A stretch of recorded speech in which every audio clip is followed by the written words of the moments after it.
Well, New South Wales Police have arrested 170 climate activists who blockaded one of the world's largest coal ports in Newcastle. Joining me now is one of the protesters from Rising Tide, Zack Schofield. Zack, thanks so much for your time. What is the intention with all of this? What are you actually trying to achieve?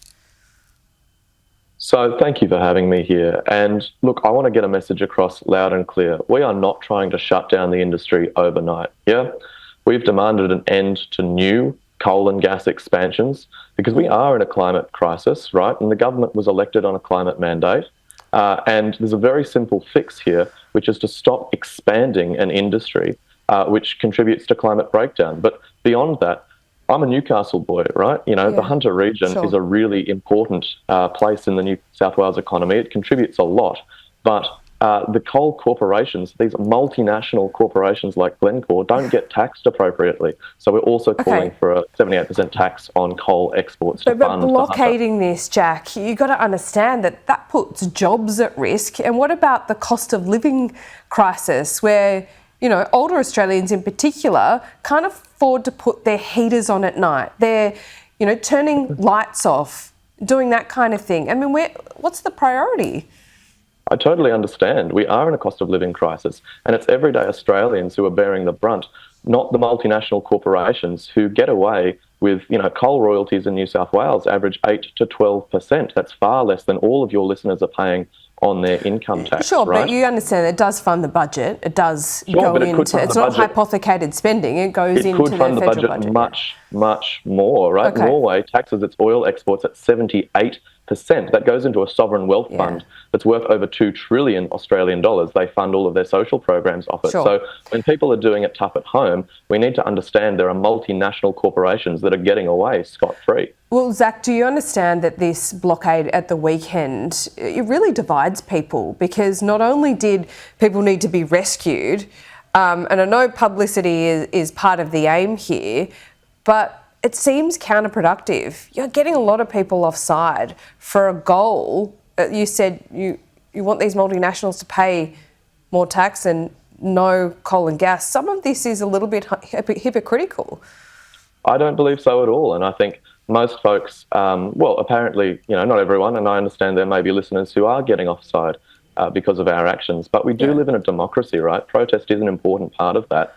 But at the end of the day, you know, people were being safe on the water. The police are claiming that they had to rescue folks. I watched police rip kayak paddles away from kayakers and then tow them to shore under the pretense that they, you know, couldn't control their own vessels. So let's be very careful about trusting the word of the government and the police just at face value. They lie all the time. You know, governments don't follow on their word. Who's lying? And that's actually why we're protesting. Governments, you know, our government was elected on a climate mandate and they've approved 28 new coal and gas projects. They've also said that they'll fund transition, but the Hunter region gets back less than 2% of the coal royalties that we create in our own communities to fund transition. I mean, these resources belong to all Australians. You do understand that telling people, you're essentially saying to people without any new coal and gas that they're going to have to pay maybe double or triple on their electricity bill just to support your cause. Not at all. No. Solar and wind power is far cheaper. No, it's not. Hunters. It's actually not. Not right now. It's not. Well, it very much will be. You know, China is rapidly decarbonising, right? Korea, Japan, these are our main export trading partners, and they are rapidly choosing to move to domestic energy production through renewables or domestic coal production. They are. And so the Port of Newcastle actually says that the coal export market could collapse within the next 10 years. So what do we tell Hunter workers? What do we tell people in Singleton and Muswellbrook when their own port says that the export industry will collapse in 10 years? Are we going to fund those communities to transition to alternate industries? I think we should. Do you? It's hard to know where to start with that answer for a start, because I don't want to buy into some mistruths. And look, it's not just by you, it's by members of the government as well who keep on repeating this line that renewables are cheaper. They're just not at the moment. And they might not be for many decades. I think the coal and gas industry have bought out a lot of politicians, and there's a lot of interest. There's a lot of money in these really powerful energy companies. Who? There's a lot of interest in these powerful Who energy have they bought? companies. I mean, that's a big claim, Zack. We've seen, well, they pay millions and millions of dollars in donations. We've seen we've seen politicians go into cushy energy corporation jobs. The Greens are the ones that accept these enormous donations as well. No, they don't. No, they don't. They don't accept any corporate donations. That's on their policy website. You can see exactly who donates to them. So, no. Let me just make it very clear. The coal and gas corporations are one of the most powerful business interests in the country. They do not care about workers. They do not care about communities. They care about their own profits. Well, they're one of the biggest employers as well. They're one of the biggest employers, and they're a massive contributor to our federal budget and our well-being. If they stop doing business tomorrow, Zack, if they stop doing business and you got your wish, what do you think would happen to the lights? Well, what do you think would happen to industry? What do you think would happen to our quality of life?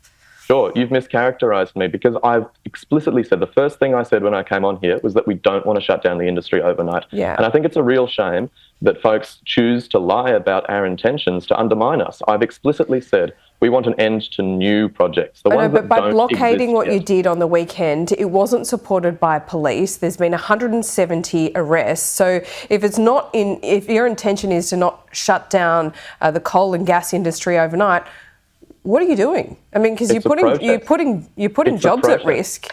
No, we're not putting jobs at risk. In fact, we are advocating for a tax on the corporations to fund But what about this coal that goes to places like India, who need that, for the poorest people in India?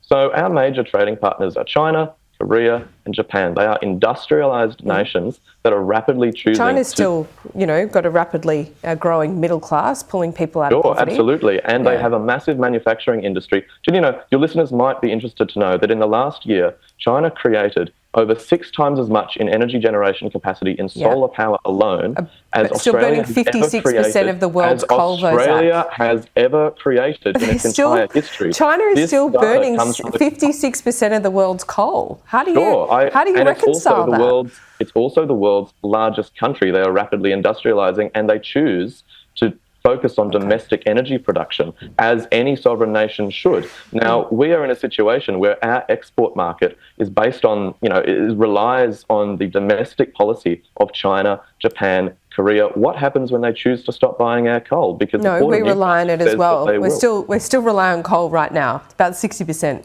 burning every day. And that's going to be changing. The Port of Newcastle itself, the world's largest coal port, says that the coal export market will decline in the next 10 years. Yeah.